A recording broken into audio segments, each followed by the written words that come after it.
The piece cites offensive passages from newsletters published under Ron Paul's name going as far back to the 1970s.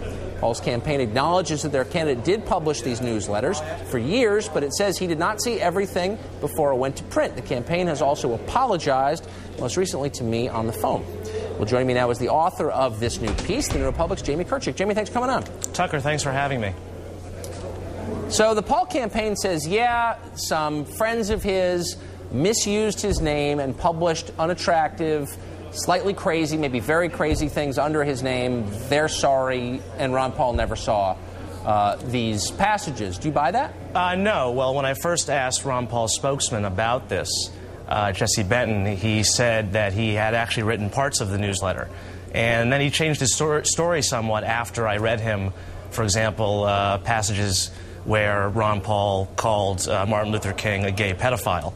And after that, he said, well, this was ghost-written, and the offensive parts weren't written by Ron Paul. So no, I don't believe it. And you have 20 years of a newsletter here, which are going to be available on our website starting tomorrow, actually, at tnr.com. 20 years of a newsletter that is filled with racist, anti-Semitic, homophobic invective. And it's called the Ron Paul Political Report, or the Ron Paul Freedom Report.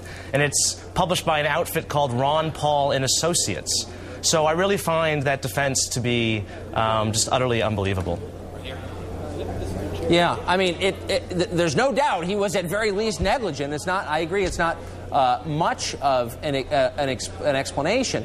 Here's the one thing, though, that troubles me about the allegation of racism. Ron Paul seems to be the kind of guy who will say exactly what he thinks. If he was a racist, why wouldn't he just say so? Well, let's keep in mind that the actual racist portions of this newsletter were published when he was not in Congress. It was in between 1984 and 1996, for the most part. 1988, 1996, when he was not actually in Congress. So when you're not in Congress, there's less scrutiny, there's less attention paid to what you're saying. And look, let's just see what happened, last weekend. We have Barack Obama, who's on the verge of becoming the first black Democratic presidential nominee, serious presidential contender. So, racism of this sort, as readers will see, that racism of this sort just doesn't get you votes anymore. Oh, okay. Well, but I mean, some of this stuff, I agree, is offensive and weird. Some of it, though, criticizing Barbara Jordan as the archetypal half-educated victimologist, I don't know. I mean, it's not racist not to respect Barbara Jordan, is it? No, it's not. But what about saying that New York City should be called Zooville as opposed to naming it after Martin Luther King, which is what he said, or Welfaria? He called black people animals, and said that his readers of his newsletter should move out to the country, buy guns, because the animals are coming. This was just a couple years before the Los Angeles riots. And again, these aren't isolated.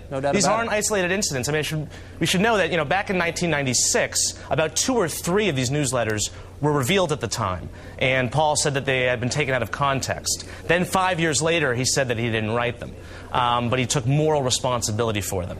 So what we thought were just isolated examples back in 1996, now we're going to see are actually part of a 2-decade-long career just full of this stuff. Do you have any evidence he's ever said anything like this? You mean said it out loud or in person? Yeah, said out like him himself, Ron Paul, get out there and say something racist or sexist. I haven't seen that. I haven't seen that. No, I did. We do know, however, I have found out that he spoke at a pro-secession conference in 1995. This was a neo-Confederate organization putting this on, and he spoke along many other writers who advocate for secession. Actually, just last week on MSNBC, he touted a book called The Real Lincoln by a guy named Thomas DiLorenzo, who was a neo-Confederate. He has long associations with these types of people. And what he does, Tucker, is he speaks in code. He's a transmitter. He'll say certain things that, at first might not appear to be overtly racist, but to certain audiences, they know what he's talking about. So when he talks about secession, he says it in a way that isn't exactly neo-Confederate, or it isn't exactly explicitly neo-Confederate, but to people who are in the know and to people who are a part of those, neo-Confederate communities, know exactly what he's talking about. Boy, I must say it's gone right over my head. But I appreciate you coming on. Thank you. Jamie Kirchick from the New Republic. Tucker, thanks for having me. Thanks. Stay warm.